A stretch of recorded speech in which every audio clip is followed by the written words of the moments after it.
మన గుంతకల్ న్యూస్ ని లైక్ చేయండి, షేర్ చేయండి, సబ్స్క్రైబ్ చేయండి.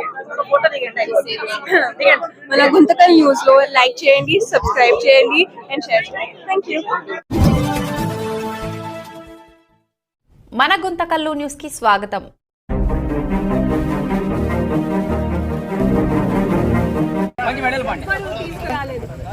అటువంటిది మన జగనన్న పేద ప్రజల కోసం, పేద విద్యార్థుల కోసం, తెలివితేటలున్న విద్యార్థులు, డాక్టర్లు కావాలనుకున్న విద్యార్థులు వాళ్ళ కళని సాకారం చేసుకునేందుకు సపోర్టుగా గవర్నమెంట్ కాలేజీలు అయితే అవి సొంత భావం ఉంటుంది. ఇప్పుడు ఇదే పాతకో చెరువుకు నేను వస్తే అందరు ఇంత ఆదరణ చూపిస్తారు. మా పాతకో చెరువు, మా అన్నోళ్ళు, మా వాళ్ళు అని చెప్పేసి ఎంత దగ్గరి అనుబంధం అనేది ఉంటుంది.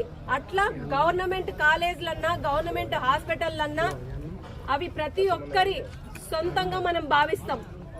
అటువంటి కాలేజీలని తీసుకుపోయి ఈ రోజు ప్రైవేటీకరణ చేయాలన్న ఆలోచనే చెయ్యకూడదు. అటువంటిది ఆలోచన చేసి వాళ్ళ చేతుల్లో పెడుతున్నారు. దీన్ని ఎలాగైనా మనమంతా కలిసికట్టుగా ఆపాలి. అందులో మనమంతా కూడా భాగం కావాలి. ఇవి పార్టీలకు అతీతంగా మనం ఆలోచన చేయాలా. ఎందుకంటే ఇది రేపటి భవిష్యత్తుకు సంబంధించింది కాబట్టి. ఈరోజు డాక్టర్ చదువు చదవాలంటే మాలాంటి వాళ్ళు కూడా సీట్లకి పే చేయలేని పరిస్థితి.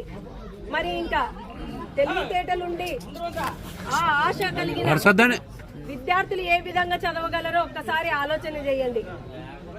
కాబట్టి మీరంతా ప్రతి ఇంటికి ఒక బాధ్యతగా ఈ సంతకాల సేకరణ చేసి మాకి అప్పచెప్పాలని చెప్పేసి ఈ సందర్భంగా కోరుకుంటూ, మళ్ళీ రాబో రోజుల్లో తగిన బుద్ధి చెప్పే రీతిలో మనమంతా, మీరొక్కటే కాదు, మీతో పాటు మేము మీ సొంత మనుషులమే, మీతో పాటు మేము కష్టపడతాం.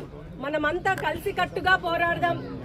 ఏ వ్యక్తినైతే పార్టీ తరపు నుంచి బలపరుస్తారో ఆ పార్టీ నుంచి బలపరిచిన వ్యక్తిని ఖచ్చితంగా మెజార్టీల గురించి ఆలోచన చేయొద్దండి.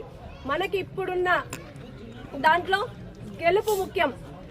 కాబట్టి ఖచ్చితంగా మరి రాబో రోజుల్లో తిరిగి జగనన్నే మళ్ళా ముఖ్యమంత్రిని చేసుకుందాం. ఈ నియోజకవర్గంలో ఎమ్మెల్యేగా వెంకట్రామరెడ్డి గారిని చేసుకుందాం. కాబట్టి మీరంతా ఆలోచన చేసి సపోర్ట్ చేసి ఆశీర్వదిస్తారని చెప్పేసి తెలియజేస్తూ, ఈ అవకాశం ఇచ్చిన ప్రతి ఒక్కరికి కూడా పేరు పేరున ధన్యవాదాలు తెలియజేసుకుంటున్నాను.